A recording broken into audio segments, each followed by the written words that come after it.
به شما دوستای عزیزم، بالاخره اومدیم با یه ویدیو ساکورا اسکول دیگه. من پارمیس گیمم و خوش اومدی به این ویدیو. این بار خودم هم نمیدونم چی کار میکنم بکنم. همین لباسمون خوبه. خب بریم که داشته باشیم.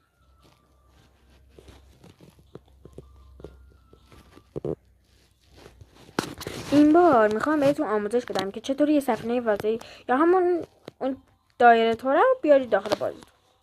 1 میزنید روی هم این وقتی زدید روش 2 تا گزینه بجز اون هدف هم میاره. اولی یعنی همون بالایی سفینه فضاییه، پایینش هم همون سیاه چاله هست که خیلی هم سخت تره، اما من همون رو انتخاب میکنم. این هم از سیاه چالم خیلی گنده است، اما هیچ وقت گنده تر از عشق ما نمیشه. وقتی این لباس داشته باشید، البته داخل فقط دختر داره، پسر نداره. بریم شکستش بده. یا واه چه گفتی؟ چرا ضعیف؟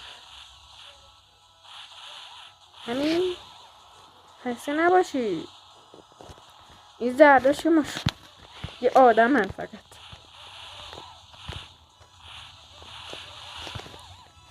اگه برای آسم دارم همینو.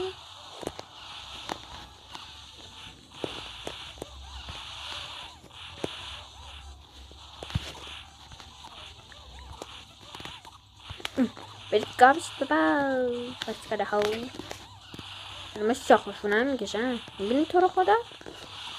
برید بابا بزن.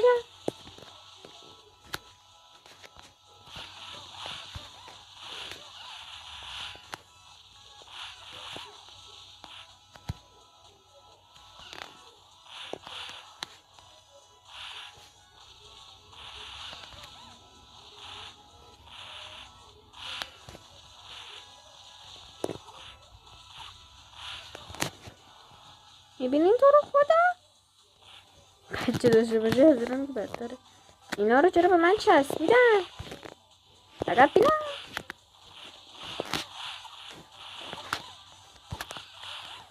اینا آدیه معمولا کاری ندارن، باید این زرده برم که خیلی کار.